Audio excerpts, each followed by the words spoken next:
my name is Manisha and I welcome you all to MNN channel. This video is starting off the series for IELTS Task 1, Writing Task 1. And before we do that, I want to share something with you.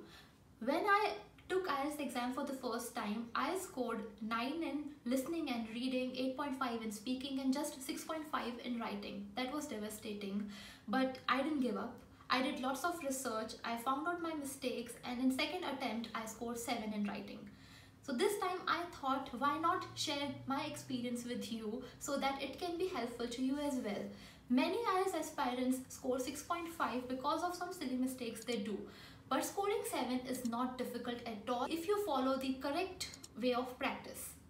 So now I have decided to make a series of videos where I'm going to share my experience, IELTS vocabulary, structure, model answers to help you, because that has helped me in past. Without any further ado, we will start with today's video.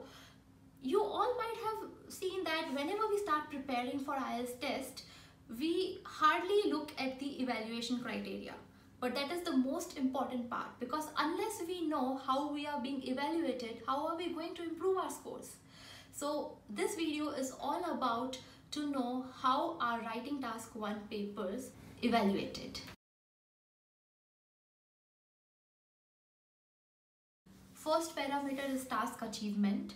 It is to check the accuracy, task fulfillment and the information you have written. Anyone will get band score of 5 if the format is not proper.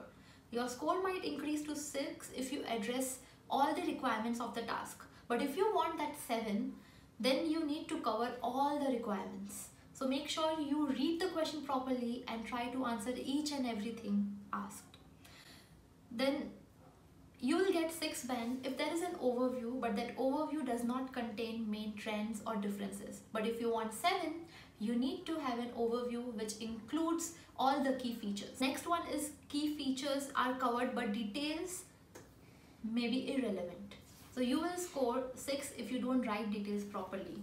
To get 7, the details have to be correct and the information has to be accurate, because in task 1 especially, we tend to make mistakes in writing figures. So you have to make sure to write if something is below a number or it's above a number.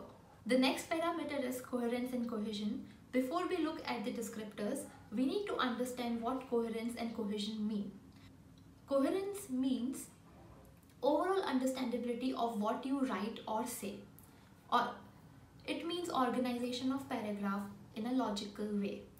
Coherence is based more on logic of ideas and not on what type of words used.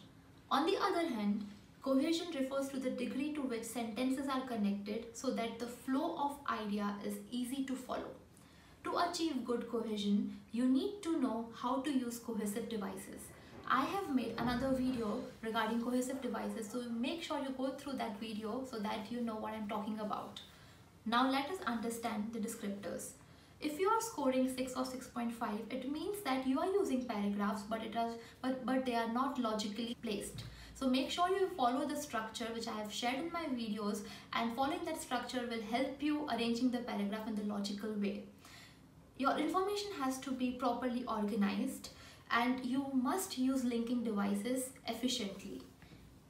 And the minor difference which we have in 6 and 7 band is that you can score 7 band by using referencing properly. Sometimes we don't use pronouns, we tend to repeat words. So if you are mentioning let's say a name of a person in your task 1, or maybe anything in task 1, then you have to give a reference using pronoun, like say he, she, it, rather than repeating that proper noun again.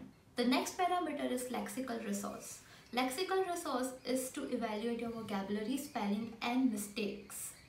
If you are scoring band 6, then you can easily move to band 7 if you use less common words. Like you can see in the descriptor that band 6 has some less common words but with some errors, but in band 7 you have to use more unique words with less errors.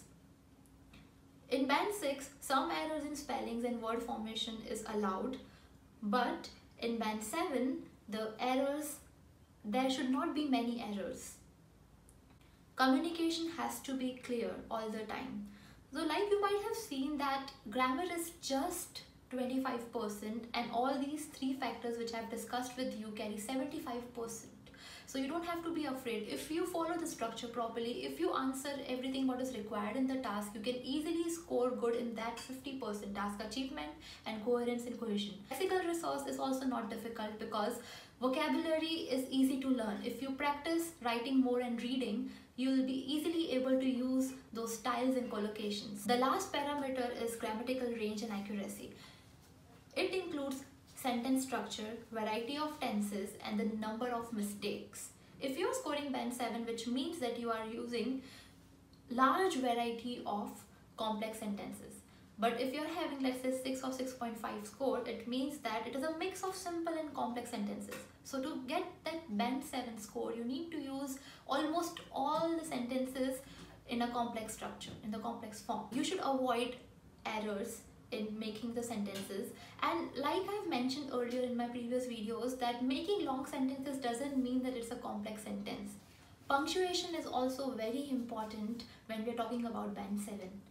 And in IELTS, you just have to take care about commas, because mostly the type of sentences which we are using in IELTS requires commas. Like poverty, which is an ever-growing problem in developing country, is difficult to control. So here we can use commas, right? So this is how we can make complex sentences. I hope you have understood how the bands are calculated in IELTS Task 1. And you might have seen that due to silly mistakes, we tend to lose 0.5 bands. So it's very easy to go from 6.5 to 7 just by understanding how things are evaluated.